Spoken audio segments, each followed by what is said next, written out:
ਅੱਗੇ ਵਧਦੇ ਹਾਂ ਤੇ ਗੱਲ ਕਰਾਂਗੇ ਇਨਕਮ ਟੈਕਸ ਮਾਮਲੇ ਦੀ, ਜਿਸ ਦੇ ਵਿੱਚ ਨਵਜੋਤ ਸਿੱਧੂ ਨੂੰ ਰਾਹਤ ਮਿਲੀ ਹੈ। ਹਾਈ ਕੋਰਟ ਨੇ ਸਿੱਧੂ ਦੇ ਹੱਕ ਦੇ ਵਿੱਚ ਫੈਸਲਾ ਸੁਣਾਇਆ।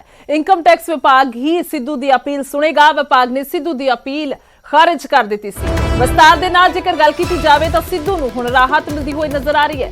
ਨਵਜੋਤ ਸਿੰਘ ਸਿੱਧੂ ਨੂੰ ਰਾਹਤ ਮਿਲੀ ਹੈ। ਸਿੱਧੂ ਨੇ 2018 ਦੇ ਵਿੱਚ ਦੱਸੀ ਕਿ 9 ਕਰੋੜ ਦਾ ਜ਼ਿਆਦਾ ਦਾ ਟੈਕਸ ਭਰਿਆ ਸੀ, ਜਦੋਂ ਕਿ ਇਨਕਮ ਟੈਕਸ ਵਿਭਾਗ ਦੇ ਮੁਤਾਬਿਕ ਸਿੱਧੂ ਦਾ 12 ਕਰੋੜ ਦਾ ਟੈਕਸ ਬਣਦਾ ਹੈ।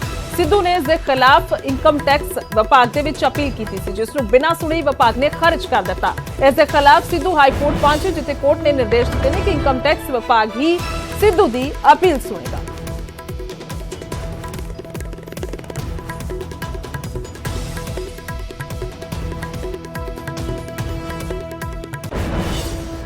असेसमेंट ऑर्डर के खिलाफ हमने कमिश्नर पे फाइल की थी रिवीजन। वो कमिश्नर साहब ने डिसमिस कर दी थी ये कह के कि रिवीजन मेंटेनेबल नहीं है, और हमें हमारे फैक्ट्स पे सुना ही नहीं गया था बिल्कुल भी। तो हमने उस ऑर्डर के खिलाफ हाई कोर्ट में चैलेंज किया था। उस हाई कोर्ट ने पूरे अच्छे से सुन के हमारे लॉ पॉइंट वगैरह देख के उस कमिश्नर के उस ऑर्डर को सेट असाइड कर दिया और मैटर को दोबारा कमिश्नर के पास भेज दिया कि ये दोबारा से डिसाइड किया जाए। क्या इशू क्या था? अमाउंट में क्या इशू था? अमाउंट 3 करोड़ से ऊपर की अमाउंट असेसमेंट ऑर्डर में गलत डली थी, उसके खिलाफ हम आए थे कमिश्नर, लेकिन कमिश्नर ने हमें सुना ही नहीं पूरी तरह से। तो हमने यहाँ पर कहा कि हमारा जो केस था वो तो पूरी तरह सुनना चाहिए था कमिश्नर को। तो कोर्ट ने लॉ पॉइंट्स देख के ये मैटर को वो सेट असाइड कर दिया और it's a big victory for us. तो वापस कमिश्नर के पास चला गया। बाकी डिटेल्स आएंगी ऑर्डर में कि किस डेट पे हमने वहाँ पेश होना है, तो हम उस दिन पेश होंगे, वहाँ पर बहस करेंगे। उस आपकी अमाउंट कितनी थी और असेसमेंट गलत 3 करोड़ प्लस कितनी चली? कुछ 9.5 करोड़ के अराउंड की थी असेसमेंट, हमारी इनकम शो की थी हमने। ये 2017-18 की थी, और उसके बाद 3 करोड़ से ऊपर की कुछ असेसमेंट उन्होंने बना के दी थी, जो असेसमेंट ऑर्डर आया था, तो उसके खिलाफ हम आए थे। ਸੋ ਦ 6 ਫॉर ਜਸਟਿਸ ਦੀ ਮਨਜਿੰਦਰ ਸਿਰਸਾ ਨੂੰ ਧਮਕੀ ਸਾਹਮਣੇ ਆਈ ਹੈ। ਭਾਜਪਾ ਦੇ ਵਿੱਚ ਸ਼ਾਮਿਲ ਹੋਣ ਤੇ ਸਿਰਸਾ ਨੂੰ ਧਮਕੀ ਦਿੱਤੀ ਗਈ ਹੈ। ਗੁਰਪਤਵੰਤ ਪੰਨੂ ਨੇ ਹਮਲੇ ਦੀ ਧਮਕੀ ਦਿੱਤੀ ਹੈ। ਵਿਦੇਸ਼ ਦੇ ਵਿੱਚ ਜਾਣ ਤੇ ਸਿਰਸਾ ਤੇ ਕਾਰਵਾਈ ਕਰਾਂਗੇ ਉਹਨਾਂ ਨੇ ਕਿਹਾ। ਦੱਸਦੀ ਕਿ ਕੁਝ ਦਿਨ ਪਹਿਲਾਂ ਮਨਜਿੰਦਰ ਸਿਰਸਾ ਬੀਜੇਪੀ ਦੇ ਵਿੱਚ ਸ਼ਾਮਿਲ ਹੋਏ ਸਨ, ਜਿਸ ਤੋਂ ਬਾਅਦ ਸ਼੍ਰੋਮਣੀ ਅਕਾਲੀ ਦਲ ਦੇ ਵੀ ਸਵਾਲ ਕੀਤੇ। ਉਹਨਾਂ ਨੇ ਕਿਹਾ ਕਿ ਬੰਦੂਕ ਦੀ ਨੋਕ ਤੇ ਜਿਹੜੇ ਭਰਤੀ ਹੈ, ਸ਼ਮੂਲੀਅਤ ਹੈ, ਉਹ ਕਰਵਾਈ ਗਈ ਹੈ ਪਾਰਟੀ ਦੇ ਵਿੱਚ। ਪਰ ਫਿਲਹਾਲ 6 ਫॉर ਜਸਟਿਸ ਦੇ ਵੱਲੋਂ ਇਹ ਧਮਕੀ ਦਿੱਤੀ ਗਈ ਹੈ ਬੀਜੇਪੀ ਦੇ ਵਿੱਚ ਸ਼ਾਮਿਲ ਹੋਣ ਦੀ।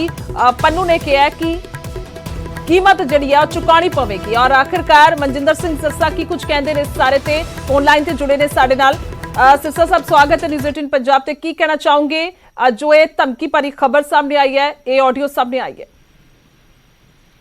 देखो जी, हरेक नूं अधिकार है अपने गल्लां नूं एक्सप्रैस करन दा। ठीक है, उन्हां नूं लगदा है कि वो मैनूं मारना चाहुंदे ने, उन्हां दी कोई ऐसी भावना तो करन, मैं उन्हां नूं कोई रोक ते सकदा नहीं। उन्हां दे अपना अधिकार होवे, जो ठीक समझदे ने करन। मैनूं कोई किसी ते इतराज कदी जिंदगी च ना होया, ना मैं कभी किसी के खिलाफ जिंदगी च बोलिया। इन्ने सालों के अपने राजनीतिक करियर च ना मैं बोलने च विश्वास रखदा। मैं मुद्दों की मुखालफत करदा, मुद्दों ते बोलदा। ਜਿਹੜੀ ਸਾਡੀ ਕੌਮ ਆ ਉਹਦੇ ਕੋਈ ਇਸ਼ੂਜ਼ ਤੇ बोलदा है, लेकिन मैं ਇਹੋ ਜਿਹੀ ਗੱਲਾਂ ਕੋਈ ਮੈਨੂੰ ਧਮਕੀ ਦੇਗਾ, ਉਹ ਦੇਗਾ ਉੱਤੇ ਤੇ ਮੇਰਾ ਕੀ ਪ੍ਰਤੀਕਿਰਿਆ ਦੇ ਸਕਦਾ? ਮੈਂ ਉਹਨਾਂ ਦੀ ਮਰਜ਼ੀ, ਜੋ ਠੀਕ ਲੱਗਦਾ ਬੋਲਣ।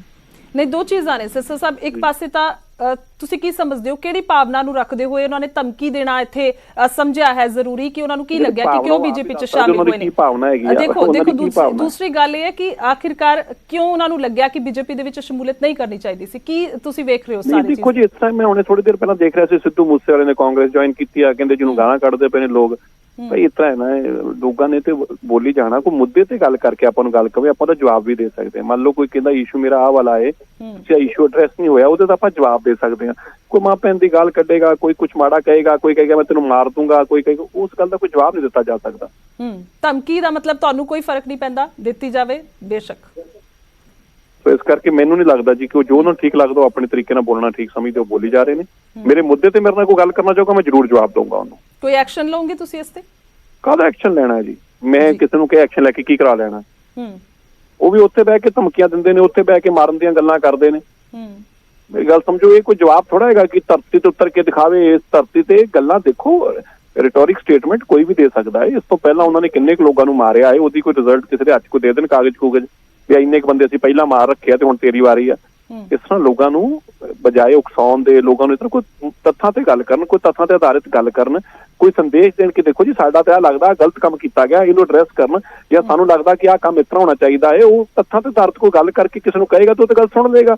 ਹੁਣ ਮੈਂ ਇਸ ਗੱਲ ਦਾ ਕੀ ਜਵਾਬ ਦਿਆਂ? ਮੇਰੇ ਵਰਗਾ ਬੰਦਾ ਕੀ ਜਵਾਬ ਦੇ? ਅਸੀਂ ਮਾਰ ਦਿਆਂਗੇ, ਉਹ ਧਰਤੀ ਤੇ ਪੈਰ ਰੱਖਿਆ, ਅਸੀਂ ਇਹਨਾਂ ਗੱਲਾਂ ਨੂੰ ਮੈਂ ਕੀ ਜਵਾਬ ਦਿਆਂ? ਦੱਸੋ ਤੁਸੀਂ। मतलब कोई फर्क नहीं पैदा, आजाद देश है, हर एक दी अपनी मर्जी है, भावें सियासत नहीं होवे करना भावें नहीं कोई चाहिए भी इस तरीके ਨਾਲ ਇਸ ਤਰੀਕੇ ਨਾਲ ਕਮਿਊਨਿਟੀ ਦੀ ਬਦਨਾਮੀ ਹੁੰਦੀ, ਕਰਨਾ ਤੇ ਨਹੀਂ ਚਾਹੀਦਾ। ਪਰ ਜੇ ਕੋਈ ਆਦਮੀ ਇੱਕ ਮੂਰਖਤਾ ਹੀ ਕਰਦਾ ਤੇ ਕਿ ਹੁਣ ਸਾਰਾ ਮਹੱਲਾ ਮੂਰਖਤਾ ਹੀ ਕਰਨ ਲੱਗ ਪਵੇ, ਉਹਨੂੰ ਕਮਲੇ ਨੂੰ ਦੇਖ ਕੇ ਅਸੀਂ ਥੋੜਾ ਕਮਲੇ ਹੋ ਜਾਵਾਂਗੇ ਹੁਣ। जी ठीक है सिस्टर साहब, शुक्रिया जुड़न के लिए, धन्यवाद है।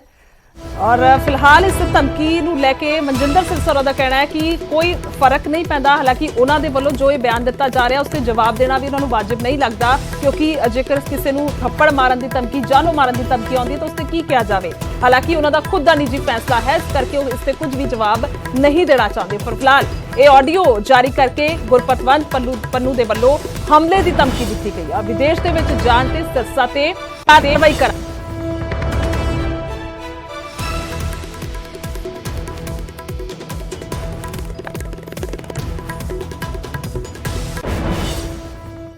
आगे